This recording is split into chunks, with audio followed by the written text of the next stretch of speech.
No one, not a single person, could have imagined that those 5 aircraft would never touch land again. They had begun a journey with no return. For the first hour, everything seemed normal, routine, controlled, predictable.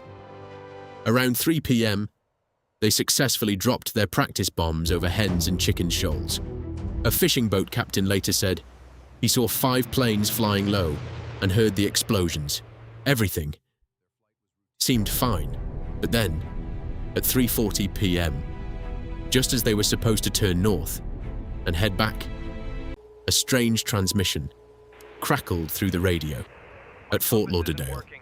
No mayday, no distress signal, just voices, confused voices. One pilot said, "My compass isn't working. I don't know where we are." And just like that calm, sunny afternoon began to unravel. Lieutenant Charles Taylor, an experienced instructor, a man who knew the ocean like the back of his hand. So why?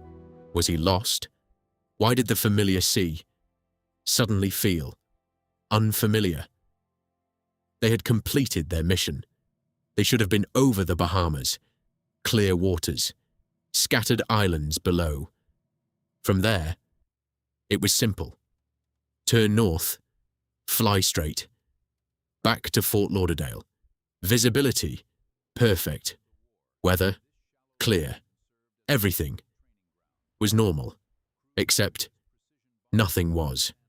The control tower operators listened in silence as fragments of conversation drifted through the frequency. Fear was unmistakable. "I don't know where we are. I think we took a wrong turn." Lieutenant Robert Cox tried to reach them. "What's your problem?" he asked. And then Taylor's voice came through, but this time it wasn't confident. Not at all. "My compasses are both out. I can't find Fort Lauderdale. I can't recognize anything." Both compasses at the same time. That was the first major red flag.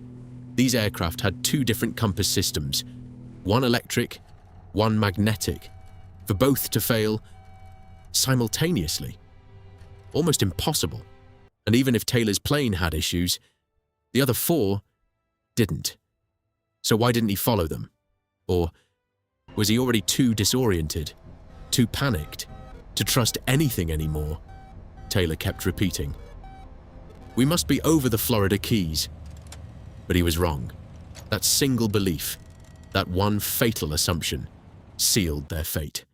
From above, the Bahamas and the Florida Keys look almost identical. Blue ocean, tiny islands, easy to confuse. Taylor had recently transferred from Miami, where he had flown over the Florida Keys many times before. So, when he saw islands below, his mind told him, this is familiar. This is the Keys. And if that were true, the correct move would be to fly north. So that's what he ordered. But in reality, they were over the Bahamas, and flying north meant heading deeper into the Atlantic. By 4 p.m., things got worse. The other pilots, they knew something was wrong. They were locals. They understood the geography. They believed they were over open ocean, and the correct direction was west. Because west meant land. Even if they were wrong, west would save them. But this wasn't a civilian situation. This was the military. And in the military, you don't question orders. Taylor was the leader. So they followed him. North, into the unknown. 4:30 p.m. The sun began to fall, and with it, their chances. Water, everywhere, endless, empty ocean. Taylor began to doubt again. Maybe. We're over the Gulf of Mexico. So he changed direction. Again, north, then east, then north again. zigzagging, burning fuel, losing time, and drifting farther away from safety. By 5:30 p.m., the sun was gone, and the Atlantic turned hostile. Winds reached 40 knots. Waves rose to 20 feet. Dark sky above, black ocean below. No horizon, no reference, only vertigo. By 6 p.m., fuel was running out. Taylor knew it. Everyone knew it. Then came the last order. Listen carefully. We'll fly until the fuel runs out. When the first plane drops below 10 gallons, we all ditch. Together. 14 young men, preparing for their final landing, into darkness, into the ocean, into history.